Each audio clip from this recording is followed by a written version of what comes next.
Hello and welcome to In the Wall with me, Parker Kligerman. Yes, this is the show where it's all about you. Write in using hashtag InTheWall on Twitter, Instagram, or comment on YouTube below. Yes, it's the off season for me, so I signed up for Space Camp and got this shirt. No, not really, but that would be cool if I did. Speaking of out of this world, the series that's probably closest to that is Formula One, and Formula One's hopes of racing Miami are still on track. Earlier this month, Miami-Dade County Mayor Carlos Jimenez vetoed legislation that would have blocked the race, and last week, a commission vote to override the mayor's veto failed. The mayor hopes to bring the sides together as talks continue on trying to get the race in place for the 2021 season. This thing's more alive than I thought, and remember, I said if it happens, I'll go to it. I know, really went out on a limb with that one. Sticking with F1, it may have been a few hours after the actual ceremony, but McLaren's Carlos Sainz got to celebrate his maiden podium at the Brazilian Grand Prix. Lewis Hamilton crossed the line in third, but received a 5-second penalty after the race for his role in the late collision with Alexander Albon. Hamilton fell to 7th, allowing Sainz to jump to the podium. Look how excited he is, and that's a big day for McLaren. It's been a while for those guys. Huge. In sadder news, Rallycross America has taken another blow. On November 15th, IMG announced that the America's Rallycross Championship would cease operations. ARX emerged following the end of the former Global Rallycross Series in 2017. Major shame because I really thought Rallycross had a chance to take off in the U.S. It was so cool and quick and exciting. Just didn't quite take hold. In the car world, the Ford Mustang family has a new member. The Mach-E, a Mustang-inspired crossover electric SUV, has made its official debut. It's set to go on sale late next year, and even Elon Musk is excited, even though it's expected to compete with Tesla's Model E, and I'm still trying to figure out why it's called a Mustang. It's not a sports car. It's a crossover. I'm going to need to hit up my producers on Proving Grounds and find out what. I don't know. That's not a Mustang. Elon tweeted to Ford, though, "Congratulations on the Mach-E. Sustainable/electric cars are the future." Interesting for him to say that. Excited to see this announcement from Ford as it will encourage other car makers to go electric, too. And I guess he's going with the rising tide raises all boats theory there for electric cars, Elon Musk.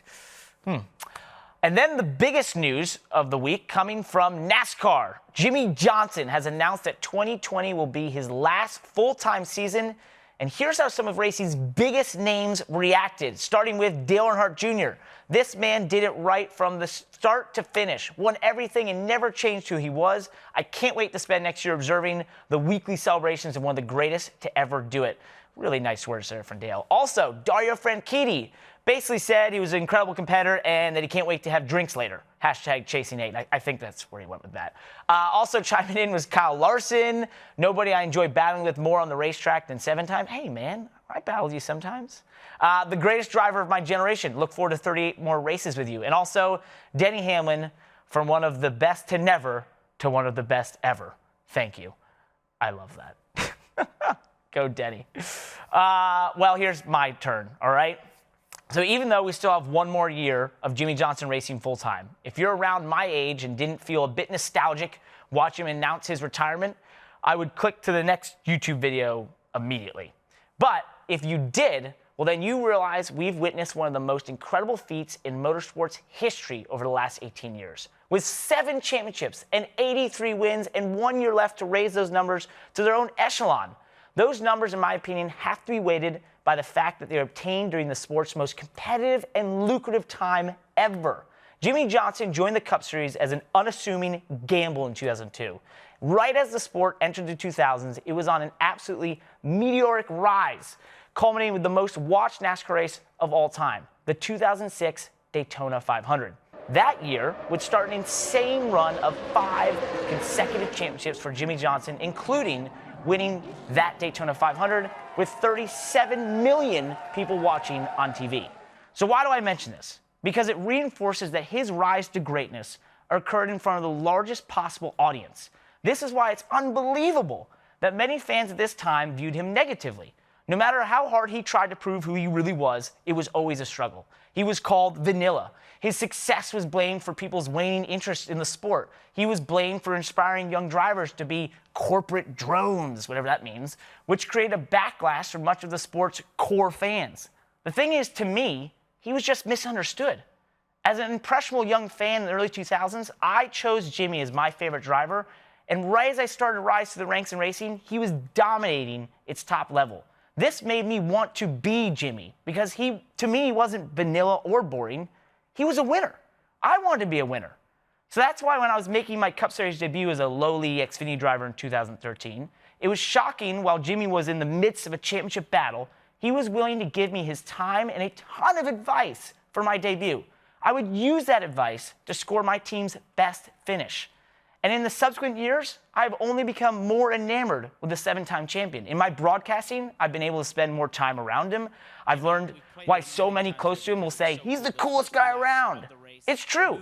He's so cool that you forget as you chat to the man in front of you, he has achieved success most will be lucky to witness from afar.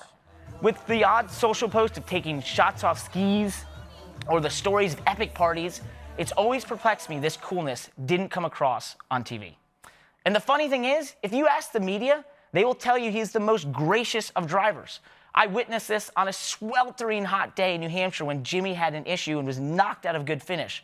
But after the race, when I ran up and asked if he'd be willing to do an interview, but first he needed to wait so I could go grab some other drivers, he sat on the wall and waited what felt like 30 minutes in the searing sun.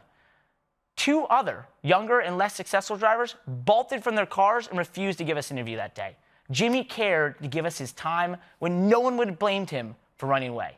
Because of this, I know I'm not alone in hoping Jimmie can have a successful final year. But for me, it's mostly because the kid inside of me is still rooting for him. And after this weekend, I do believe it's possible for him to have that successful year. As I walked out of the garage towards the grid before last weekend's finale at Miami, I was walking through what basically felt like an empty garage when none other than Jimmie Johnson came busting out of the bathroom, headed towards the grid. So as he did that, I ran up to him, we walked for a little bit, and we chatted as he headed to the grid.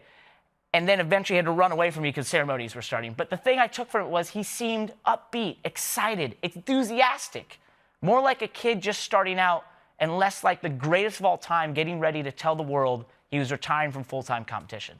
Because to me, no matter what next year brings, for all the reasons I mentioned, he will be just that, the GOAT, the greatest of all time. If you agree, let me know. If you disagree, I'm sure you'll let me know in the comments below. All I know is, and then there's this.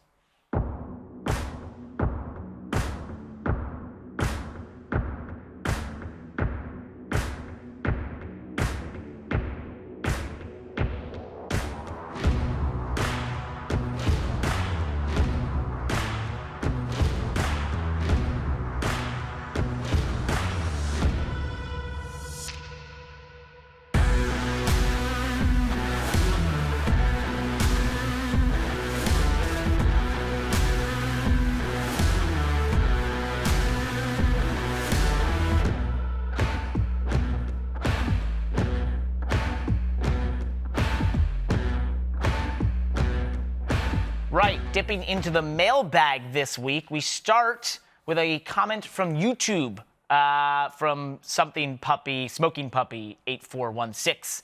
He says, you want to talk about Americans taking on the world, but doesn't talk about Gustavo Menezes. Surely it would have been a great discussion point to look at the WEC 4 Hours of Shanghai. Well, you know what? You did exactly what we asked. You just could have maybe done it with a little less tone there.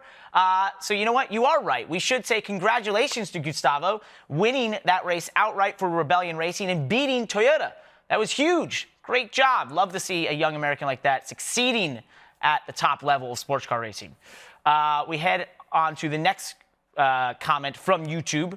This is... that comment is Jesus Family Racing. All right, that's how much it means to him. Parker, just ignore those trolls who come just to throw out hatred. Why is that? Well, because they hate their own life. I'm not going to... That's a little mean, but I appreciate the sentiment there, buddy. Thanks for the nice comment. I think we're going to head to Twitter next here for the next question from the mailbag. Gasoline Alley Cat.